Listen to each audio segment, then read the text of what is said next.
عورت اور مرد کی تخلیق میں فرق۔ خالق کائنات اللہ رب العزت نے مرد کی تخلیق مٹی سے کی اور عورت کی تخلیق مٹی سے کیوں نہیں کی؟ عورت کو مرد کی پسلی سے کیوں پیدا کیا گیا ہے؟ اس میں اللہ کی حکمت ہے۔ اللہ نے مرد بنانے کے لیے مٹی اپنے مقرب فرشتے حضرت اسرائیل علیہ السلام کے ذریعے زمین سے منگوائی۔ قرآن پاک میں ارشاد باری تعالیٰ ہے، یقیناً ہم نے انسان کو کالی سڑی ہوئی کھنکھناتی مٹی سے پیدا فرمایا ہے۔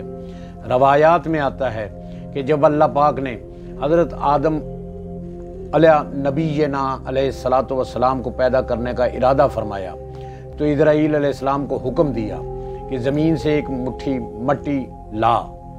اللہ کے حکم پر اسرائیل علیہ السلام نے آسمان سے اتر کر زمین سے ایک مٹھی مٹی اٹھائی تو پوری روئے زمین کی اوپری مٹی چھلکے کی مانند اتر کر آپ کی مٹھی میں سما گئی، جس میں 60 رنگوں اور مختلف کیفیتوں والی مٹیاں تھیں، یعنی سفید و سیاہ، سرخ و زرد رنگوں والی، نرم و سخت، شیریں و تلخ، نمکین اور پھیکی وغیرہ کیفیتوں والی مٹیاں شامل تھیں۔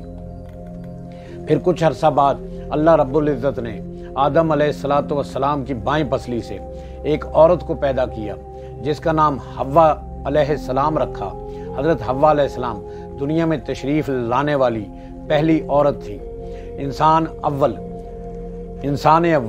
حضرت آدم علیہ الصلاۃ والسلام جو کہ ایک مرد تھے، ان کی تخلیق مٹی سے ہوئی اور مرد کی پسلی سے عورت کو بنا کر اللہ رب العزت نے مرد کو اپنی اس حکمت کا اشارہ دیا ہے کہ میں نے عورت کی تخلیق فرشتوں سے لائی گئی مٹی سے نہیں کی بلکہ انسان کی پسلی سے کی ہے، کہ میں نے اسے تمہارے جسم کے حصے سے اس لیے نکالا ہے کہ اس عورت کا تقدس اور پردہ قائم و برقرار رہے، فرشتوں کو بھی خبر نہ ہونے پائے کہ زمین کی لائی ہوئی کس مٹی سے عورت کی تخلیق ہوئی۔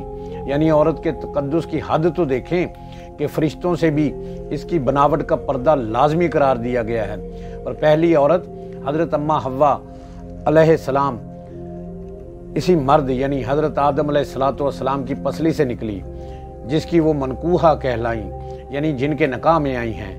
اب بات آتی ہے پسلی کی کہ عورت پسلی سے ہی کیوں نکالی گئی؟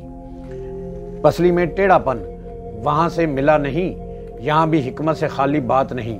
انسانی جسم میں دل اور بہت سے نازک پارٹس پسلی کے پیچھے چھپے ہوئے ہوتے ہیں، یعنی پسلی سے پیدا کرنا بھی اللہ رب العزت کے ہاں ایک حکمت تھی، یعنی عورت ایک ڈھال ہے ان نازک پارٹس کے لیے۔ تو اللہ پاک نے عورت کو پسلی سے نکال کر یہ نہیں بتایا کہ عورت میں ٹیڑھا پن ہے، بلکہ اس نے عورت کو پسلی سے تخلیق کر کے یہ بات سمجھا دی ہے کہ عورت وقت پڑنے پر ڈھال بھی بن سکتی ہے۔ عورت کو ماں، بہن، بیٹی اور بیوی بنا کر اللہ نے عزت بخشی، اس لیے ہمیں چاہیے کہ کسی کی عزت کو مت اچھالیں، جتنا ہو سکے ہر بات میں مثبت پہلو تلاش کریں۔ بعض لوگ یہ کہتے ہیں کہ ہر عورت اس کے مرد کی پسلی سے پیدا ہوئی جس سے اس کا نکاح ہوا۔ احادیث اور مفسرین کے مطابق ایسی کوئی بات نہیں ہے اور اس بات میں کوئی حقیقت نہیں ہے۔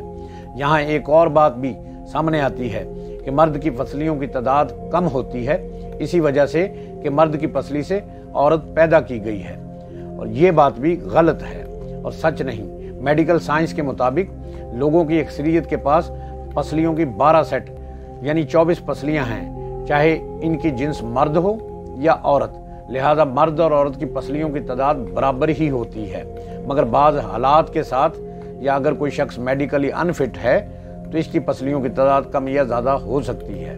اللہ پاک ہمیں دین سمجھنے کی، سمجھانے کی اور اس پر عمل کرنے کی توفیق عطا فرمائے، آمین۔